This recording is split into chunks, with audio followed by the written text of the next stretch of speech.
जी ने तो कहा था विनेश फोगाट मेरे परिवार की सदस्य है। इस चैलेंज क्या था? हम आपके माध्यम से कह रहे हैं मोदी जी, आपके परिवार की बेटी विनेश फोगाट आपके ही मैं आपके माध्यम से गंभीरता से कहना चाहता हूँ, ब्रजभूषण शरण सिंह ये आरोप लगा रहे हैं तो ब्रजभूषण शरण सिंह अपने परिवार किसी महिला को झूठा आरोप लगाने के लिए बिठाएं, यौन शोषण का आरोप लगाने के लिए। हम देश भर से चंदा इकट्ठा करके झोली भर देंगे। शरण सिंह पर यौन शोषण का आरोप है, मोदी सरकार पर तो नहीं है, पर मोदी सरकार का मौन समर्थन है। जब कहा था जनवरी में 20 जनवरी को सुनामी आ जाएगा तो मौन समर्थन, उसका विरोध नहीं किया। शरण सिंह पर यौन शोषण का आरोप है, मोदी सरकार पर तो नहीं है, पर मोदी सरकार का मौन समर्थन है। जब कहा था जनवरी में 20 जनवरी को सुनामी आ जाएगा तो मौन समर्थन, उसका विरोध नहीं किया। जब कहा और कि भाई ये मेरे खिलाफ नहीं, मोदी सरकार के खिलाफ है तो मौन समर्थन है। हम एक बात बता दें, अगर मोदी सरकार की इच्छा ना हो तो अभी भी जांच अधिकारी डीसीपी साहबा बात करते हैं, हम आप बात कर रहे हैं, वो उठाकर ब्रजभूषण को जेल में डाल।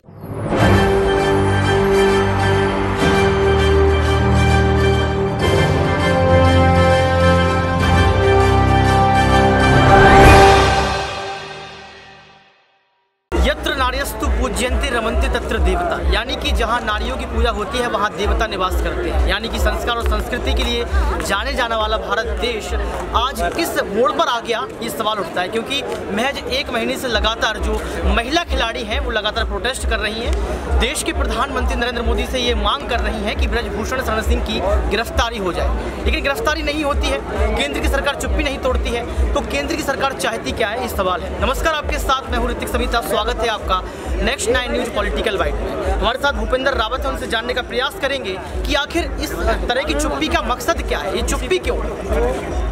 ये चुप्पी मजबूरी है अमित शाह नरेंद्र मोदी की। थोड़ा लाउड। हाँ, ये बहुत, मैं इसलिए कह रहा हूँ चुप्पी मजबूरी के कारण बताता हूँ। जब ये 18 जनवरी को बेटियाँ आई थी तो यौन शोषण के आरोप में ब्रजभूषण शरण सिंह ने 20 जनवरी को चैलेंज किया, अगर मैंने मुंह खोला तो सुनामी आ जाएगी। कौन सी सुनामी आने वाली थी? और फिर ये जब दोबारा आई 21 तारीख को कनाट प्लेस में जब मुकदमा दर्ज कराने के लिए शिकायत की गई, कानून ये कहता है कि यौन शोषण के लेके शिकायत पीड़ित किसी भी थाने में दे सकती है, एफआईआर में तब्दील होगा। नहीं तब्दील किया गया, सुप्रीम कोर्ट का दरवाजा खटखटाना पड़ा और सुप्रीम कोर्ट में भी बैठे मुख्य न्यायाधीश की बेंच ने इसको गैर गंभीरता से सुना। मैं इसलिए कहूँगा कि यौन शोषण के आरोप की शिकायत पर एफआईआर दर्ज न करने वाले पुलिसकर्मी को दंडित करना था, कानून ये कहता है। आपने नई परंपरा शुरू कर दी। 7 पीड़िताओं की शिकायत है और 2 ही एफआईआर दर्ज हुई है 28 तारीख के आदेश पर। 5 एफआईआर कहाँ चली गई? ये 7 बेटियों की यह शिकायत नहीं है कि एक कमरे में ब्रजभूषण शरण सिंह ने 7 का यौन शोषण किया। जो जांच अधिकारी बैठे डीसीपी साहिबा के साथ में 10 महिलाओं की टीम है पुलिसकर्मियों की, वो देश के अलग अलग हिस्सों में जांच पड़ताल इसलिए कर रही है क्योंकि अलग अलग जगह बताई गई। भय क्या है, क्या कारण है? जब ब्रजभूषण शरण सिंह ने कहा कि मैं मुंह खोलूंगा सुनामी आ जाएगा, तो नरेंद्र मोदी अमित शाह मुंह नहीं खोल पाए। क्या कारण है? कानून क्या कहता है ऋतिक? कानून ये कहता है कि यौन शोषण पीड़िता जिस थाने में जाएगी उसका मुकदमा दर्ज होगा, शिकायत लिखी जाएगी। वो लिखी शिकायत दे तो एफआईआर में तब्दील होगी और लिखना ना आए तो जो बोलेगी वह एफआईआर दर्ज की जाएगी। कानून ये कहता है। हमारे देश में 2013 का मैं जिक्र करूं, एक वीडियो आप सब लोगों को देखना चाहे, बड़ा रोचक वीडियो है। उसमें नरेंद्र मोदी आसाराम से कह रहे हैं, संत आसाराम है इनका, कि अगर बापू नहीं होते तो मैं गुमनाम मर जाता। और वो आसाराम अपने ही भक्त की नाबालिग बेटी के साथ बलात्कार का आरोपी, अगस्त 2013 का जिक्र कर रहा हूँ। उस बेटी ने कोई मेडल नहीं लिया था, उसके पिता को कोई नहीं जानता। वो थाने गए, पुलिस थाने, और मुकदमा दर्ज हुआ और आज आसाराम बलात्कार के मामले में सजा भुगत रहा है। कानून वही है जो तब था और अब कानून वही है। पहले शिकायत दर्ज कराने जाओ तो एफआईआर में तब्दीली होती, सुप्रीम कोर्ट में दरवाजा खटखटाओ, 7 पीड़िताओं की बात करो तो 2 मुकदमे दर्ज होते हैं। कानून कहता है 67,000 मामले हैं अभी तक, बेचारा दिन फास्को के, और उसमें मुकदमा दर्ज होने पर गिरफ्तारी होती है, यहाँ गिरफ्तारी नहीं होती है। जब कानून की बात करते हो, कानून पर सवाल खड़े होते हैं, तो ये माना जाता है कि भारत देश में या किसी भी देश में लोकतंत्र की हत्या की जा रही है। क्यों? क्योंकि कानून सर्वोपरि है, कानून पर सबको विश्वास होता है। लेकिन आज देखा जाए तो कानून व्यवस्था पर भी सवाल खड़े किए जा रहे हैं। मेरा सवाल आपसे ये रहेगा सर कि जो ब्रजभूषण शरण सिंह पर जो है अगर FIR दर्ज होती है, उसके बाद गिरफ्तारी नहीं होती है, तो क्या ये दबाव है, बीजेपी का दबाव है पुलिस पर? मैं आपको बता दूं, इसमें सबसे बड़ा दोषी मेरी दृष्टि से हमारे देश का मुख्य न्यायाधीश चंद्रचूड़ है। उन्होंने इस पूरे मामले को धृतराष्ट्र की भूमिका से सुना। अगर उन्होंने 21 तारीख को यौन शोषण की शिकायत को FIR में तब्दील न करने वाले कनॉट प्लेस के पुलिसकर्मियों को दंडित कर दिया होता, तो अमित शाह नरेंद्र मोदी के बाप की ताकत नहीं थी ब्रजभूषण को बाहर रखते, मुकदमा दर्ज होने के बाद जांच अधिकारी उठाकर जेल में डाल चुका होता। लेकिन हमारे देश के मुख्य न्यायाधीश ने गैर गंभीरता से सुना। अब आरोप और प्रत्यारोप पर बात कर लेते हैं, क्योंकि लगातार आरोप और प्रत्यारोप का सिलसिला शुरू हो चुका है। यहाँ पर आरोप ये लगाया जा रहा है कि अब जो ये आंदोलन है वो राजनीति का अखाड़ा बन चुका है। ये कहा जा रहा है कि इसको राजनीति में तब्दील कर दिया गया है। 2024 का चुनाव नजदीक है, क्या ये सही है? मतलब तुम्हारा ये कहने का है या जो ये आरोप लगा रहे हैं, अब जो छोड़ दो।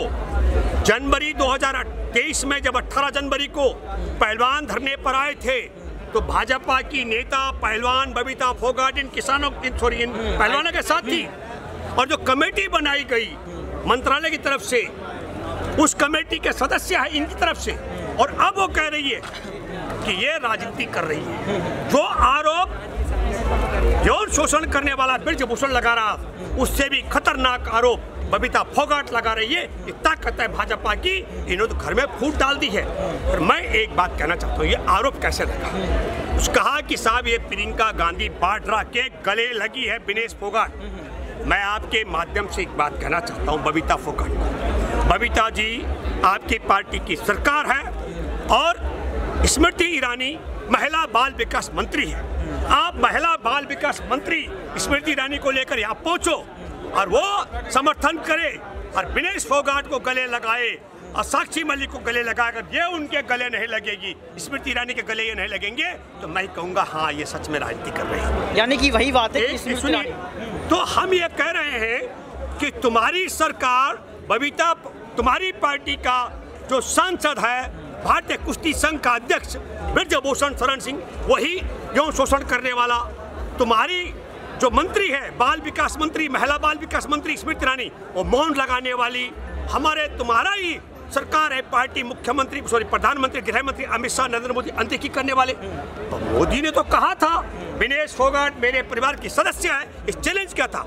हम आपके माध्यम से कह रहे हैं मोदी जी, आपके परिवार की बेटी विनेश फोगाट, आपके ही परिवार के सांसद, आपने परिवार की बात की है। एक सवाल, एक आरोप और भी लग रहा है, आरोप ये लग रहा है कि जो महिला खिलाड़ी हैं वो एक ही परिवार से हैं, क्योंकि हरियाणा में तमाम खिलाड़ी और भी हैं जो सपोर्ट नहीं कर रहे हैं। ये आरोप लगाया जा रहा है कि ये अपने यहाँ का अध्यक्ष बनाना चाहते हैं। देखिए मैं आपको बताऊं, जब अध्यक्ष पद के चुनाव होंगे, ये कोई वोटर हैं क्या उसमें? इन्होंने वोट देनी है क्या?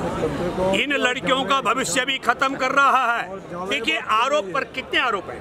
पहला आरोप लगाया कि ये पैसा लेकर बैठी है। मैं आपके माध्यम से गंभीरता से कहना चाहता हूँ, ब्रजभूषण शरण सिंह ये आरोप लगा रहे हैं, तो ब्रजभूषण शरण सिंह अपने परिवार किसी महिला को झूठा आरोप लगाने के लिए बिठाए, यौन शोषण का आरोप लगाने के लिए। हम देश भर से चंदा इकट्ठा करके झोली भर देंगे, बिल्कुल उसमें भी ये तैयार नहीं है। इन बेटियों ने कहा हम अपने एक एक आरोप के लिए नार्को टेस्ट करने के तैयार हैं। तो ब्रजभूषण शरण सिंह कह रहा है मैं निर्दोष हूँ, तो कहे कि मैं निर्दोष हूँ, मैं इसके लिए नार्को टेस्ट कराने के लिए तैयार हूँ। फिर ब्रजभूषण शरण सिंह ने कहा मैंने खेल के नियम बदल दिए, ये इसलिए है। घमंड है क्या? हाँ सुनो एक मिनट, घमंड है, आरोप पर आरोप। फिर ब्रजभूषण शरण सिंह ने क्या कहा, ये मेरे खिलाफ नहीं मोदी सरकार के खिलाफ है। अरे ब्रजभूषण शरण सिंह पर यौन शोषण का आरोप है, मोदी सरकार पर तो नहीं है, पर मोदी सरकार का मौन समर्थन है। जब कहा था जनवरी में 20 जनवरी को सुनामी आ जाएगा, तो मौन समर्थन, उसका विरोध नहीं किया। जब कहा और कि भाई ये मेरे खिलाफ नहीं मोदी सरकार के खिलाफ है, तो मौन समर्थन है। हमने एक बात बता दें, अगर मोदी सरकार की इच्छा ना हो तो अभी भी जांच अधिकारी डीसीपी साहबा बात करते हैं, हम बात कर रहे हैं, वो उठाकर ब्रजभूषण को जेल में डाल देगी। कानून क्या कहता है पास्को का, आरोपी अगर बाहर रहेगा सबूत खत्म कर देगा बिल्कुल, और वो गवाहों को धमकाएगा, डांटेगा। हम कह रहे हैं कि ब्रजभूषण शरण सिंह ऐलान कर चुका है, कह रहा है मैं जब चाहूं इनसे ज्यादा लोगों को लेके आ जाऊंगा। आपने जो बात की शक्ति प्रदर्शन की बात कर लेते हैं। 5 जून को अयोध्या में शक्ति प्रदर्शन होने वाला है, जिसमें साधु संतों को जोड़ा जाएगा और ये कहा जा रहा है कि उसमें लाखों की संख्या में जो है ब्रजभूषण शरण सिंह के लिए समर्थन में उतरेंगे। तो क्या ये ब्रजभूषण शरण सिंह भी एक आंदोलन खड़ा कर रहा है? देखिए, आपको बताता हूँ, जो इनका गुरु है आसाराम, उसके समर्थन में यहाँ हजारों लोग धरना दे रहे जंतर मंतर पे, वो बलात्कार के मामले में। राम रहीम ने तो लाठी और गोलियां चलाई, हत्या करवा दी। वो बलात्कारी जेल में। अलग बात है कि भाजपा को चुनाव जिताने के लिए बाहर आता है। एक बात मैं आपके माध्यम से रीति कहना चाहता हूँ, ये बेटियां धरना दे रही हैं, इसके बीच में चुनाव पड़ा, वोट 10 मई को पोलिंग हुआ, 1% वोट भी कर्नाटक का कम नहीं हुआ। भाजपा आई जब इन पर बलात्कार का, इन पर मॉब लिंचिंग का, दंगे का, दलित की हत्या का, ये सब कोई मामलों में फंसते हैं, इनका वोटर गोलबंद हो जाता है। दुख और अफसोस की बात है, जो देश के संविधान का, लोकतंत्र का, भाईचारे का, महिलाओं का, किसान का, युवाओं का, बेरोजगारों का सम्मान करता है, वो वोटर एकजुट नहीं होता है। निष्कर्ष क्या निकलेगा? मैं 1 मिनट पहले थोड़ा सुनो। उत्तर प्रदेश का भी चुनाव हुआ, इनका 1% वोट कम नहीं हुआ। हम ये कह रहे हैं इनका वोटर इकट्ठा होता है, वो इकट्ठे हो सकते हैं जब वो वोट डालने के लिए, माँ बहनें उनके घर में भी हैं, बेटियां उनके घर में भी हैं। आप समझ लो कि जब यौन शोषण के मुक्त की, इनके इतिहास देखो आप, राम मंदिर की अगुवाई करने वाला नेता चिन्मयानंद नंगा होकर के अपने कॉलेज की बेटियों से मालिश करवाते, उसका वीडियो वायरल हो रहा है। उस पीड़िता को सुप्रीम कोर्ट जाना पड़ा मुकदमा दर्ज कराने के लिए। उत्तर प्रदेश में इनका एक विधायक है कुलदीप सेंगर, उसने अपनी चचेरी बहन का बलात्कार किया। उस बेटी को मुकदमा दर्ज कराने के लिए योगी के आवास के बाहर आत्मदाह करने के लिए विवश होना पड़ा। उसके पिता की हत्या कर दी गई, उसके चाचा को जेल में डलवा दिया गया, उसकी मौसी और उसकी चाची की हत्या करा दी, वो और उसका वकील मरणासन है।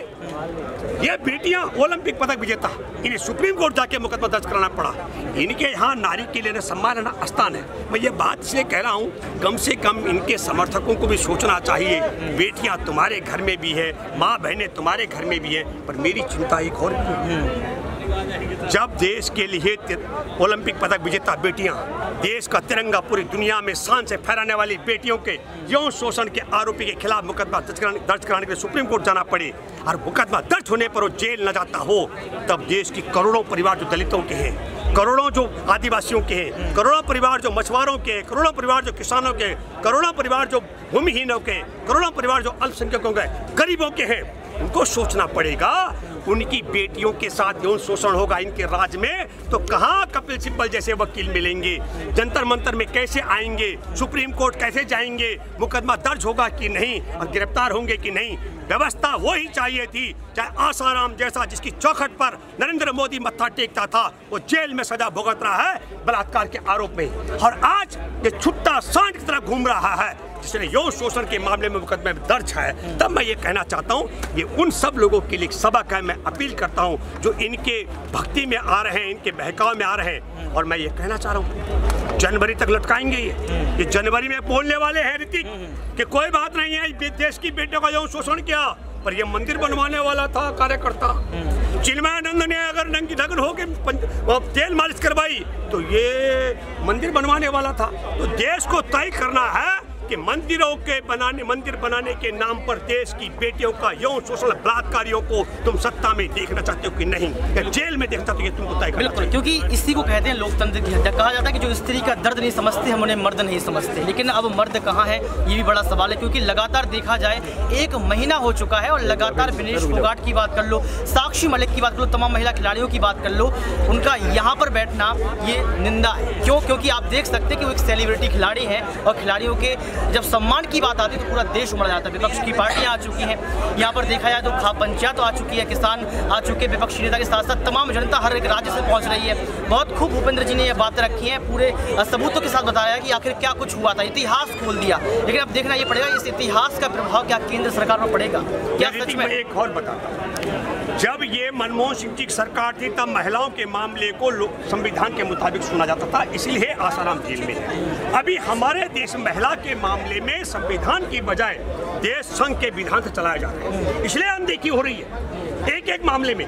मैं उससे पहले जिक्र करूं आपको कि हमारे देश की आज़ादी की 75वें वर्षगांठ को कलंकित करने के लिए इन देश के गद्दारों ने, जिसकी 3.5 साल की बेटी की हत्या कर दी गई थी, वो गर्भवती, उसके साथ बलात्कार हुआ, उसके परिवार में उसकी माँ और महिलाओं के साथ बलात्कार हुआ, 14 लोगों की हत्या कर दी गई। उसके बलात्कारी दंगाई हत्यारों को आज़ादी की 75वें वर्षगांठ पर तुमने रिया करके हमारे देश की आज़ादी के पर्व को कलंकित किया है। ये मैं बिल्किस बानो का जिक्र कर रहा हूँ। मैं इसलिए कहना चाह रहा हूँ, मुझे बहुत हैरानगी है।